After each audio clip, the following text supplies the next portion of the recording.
हाय नमस्कार दोस्तों, मैं गणेश लाल गुजर। आज हम बात करने वाले हैं टॉन्सिल्स, गले के टॉन्सिल्स होते हैं उसके बारे में बात करेंगे। तो हमारे शरीर में कुदरत ने एक अद्भुत विभाग बनाए हैं जिसे हम रोग प्रतिरोधक विभाग या इम्यून सिस्टम कहते हैं। तो इसका मुख्य काम शरीर के में बाहर से आने वाले जीवाणु कीटाणु जो होते हैं उनके खिलाफ प्रतिरोधी क्षमता विकसित करना होता है, जिसे हम एंटीबॉडीज़ कहते हैं। एंटीबॉडीज़ का निर्माण करना होता है। जब भी ये कीटाणु रोगाणु शरीर में आए तो एंटीबॉडीज़ उसे नष्ट कर देती है। इसी विभाग का एक अंग है टॉन्सिल्स, जो गले के अंदर दोनों तरफ होते हैं। टॉन्सिल्स ये मतलब एक एंटीबॉडीज़ की तरह कार्य करता है, जो तालू के ऊपर नाक के पीछे स्थित होते हैं। ये क्रमशः भोजन व सांस के द्वारा शरीर में घुसने वाले किसी भी नई चीज़ के प्रति शरीर के रोग प्रतिरोधक विभाग को सचेत कर उचित एंटीबॉडीज़ बनाने में सहायक होते हैं। कई बार कीटाणु रोगाणु के संपर्क में आने से टॉन्सिल्स कभी कभी स्वयं भी संक्रमित हो जाते हैं। जैसे हम किसी प्रकार का खाना पीना, दूषित खाना पीना खा लेते हैं, उससे भी टॉन्सिल्स में इन्फेक्शन हो जाता है, जिसे एक्यूट टाइसलाइट कहा जाता है। अब इसके लक्षण क्या होते हैं? गले में दर्द, थूक निगलने में या खाना निगलने में तकलीफ़ होती है। कई बार इससे बुखार भी आ जाता है, पेट दर्द होता है, दस्त हो जाते हैं, गले के बाहर स्वेलिंग वगैरह जिसको बोलते हैं वो स्वेलिंग आ जाती है।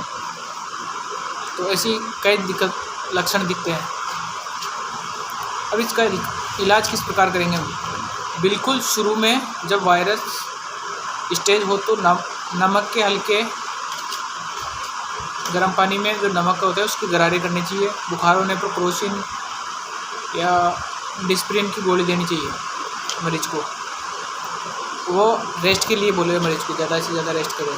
2-3 दिन तक तकलीफ़ कम ना हो तो एंटीबायोटिक्स कैप्सूल जैसे नोवोमॉक्स 500 mg दिन में 2 बार, या ज़्यादा दिक्कत हो तो उसको दिन में 3 बार भी दे सकते हैं, या और भी ज़्यादा दिक्कत है तो सेप्रोक्स 200 mg 2 बार दे सकते हैं। और ये टैबलेट करीबन 5 दिन तक देनी चाहिए। यदि टॉन्सिल पर सफ़ेद दाने, इसको मुंह खोल के अगर टॉर्च की सहायता से देखेंगे तो इस पर कई बार दिखाई देता है, सफ़ेद दाने दिखाई दे तो इसके लिए तुरंत ENT विशेषज्ञ से मिले, क्योंकि ये गलघोटू के लक्षण हो सकते हैं जिनका पता उपयुक्त जांच द्वारा ही लग सकता है। अधिक तकलीफ होने पर मरीजों को दाखिल करके एंटीबायोटिक्स इंजेक्शन जैसे क्लिनोक्सी 1.2 ग्राम IV लगता है ये, और BD लगे।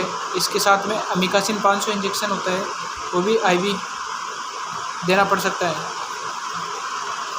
यदि किसी मरीज में बार बार गले का संक्रमण होने लगे तो इसे क्रोनिक टॉन्सिलाइटिस कहा जाता है।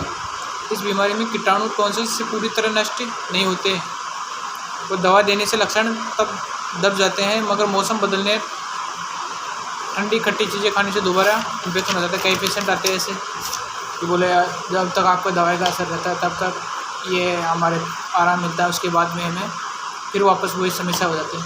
तो इसके लिए हमें इंजेक्शन वगैरह देना चाहिए, उसको नॉर्मल पूरा ट्रीटमेंट देना चाहिए।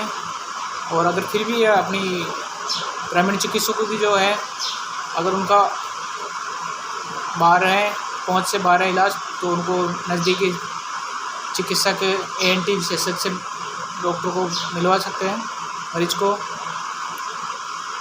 कई बार क्या होता है, बच्चों में कभी कभार टॉन्सिल्स के साथ एडिनॉइड भी बढ़ जाते हैं, जिससे बच्चों का मुंह खुला रहता है। नाक बंद रहने में से चेहरे की बनावट भी खराब होने लगती है, दांत बाहर की तरफ उगते हैं, सोते समय बच्चा मुंह से लार टपकता है, चिड़चिड़ाहट, कमजोरी, खाने में अरुचि, सुनने में कमी, बार बार छाती का इन्फेक्शन, कान में पसाना, बार बार गले या पेट में दर्द होना। बच्चों में टॉन्सिल्स वह एडिनॉइड के कारण हो सकता है।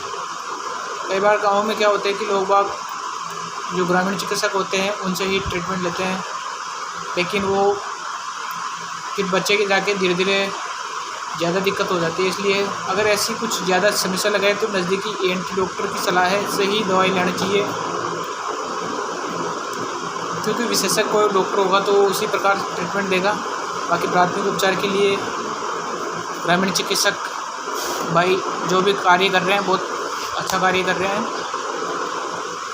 ये क्रोनिक टॉन्सिलाइट को तब भी एंटीबायोटिक्स ले, क्योंकि एंटीबायोटिक्स जो होती 5 से 7 दिन तो मिनिमम लेनी ही लेनी चाहिए।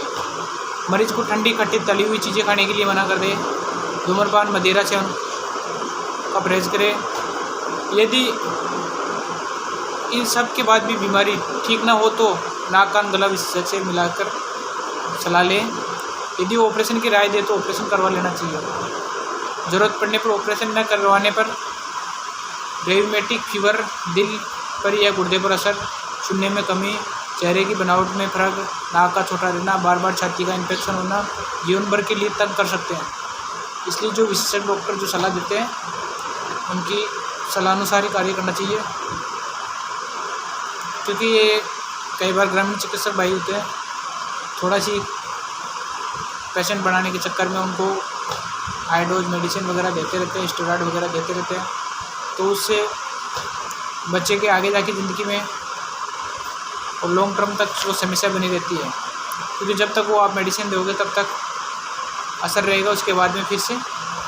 तो ग्रामीण चिकित्सक भाइयों से ये अनुरोध है, नॉर्मल ट्रीटमेंट जो जितना अपना बस का हो उतना दे। बाकी अगर ऐसी कुछ ज़्यादा सीरियस समस्या लगे तो ENT विशेषज्ञ से ज़रूर सलाह ले लेनी चाहिए।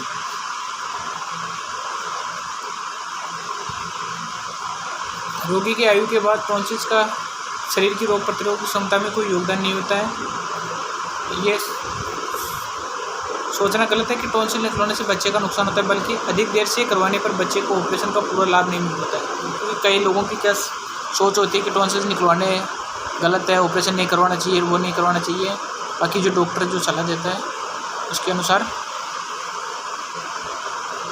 कार्य करना चाहिए। जी।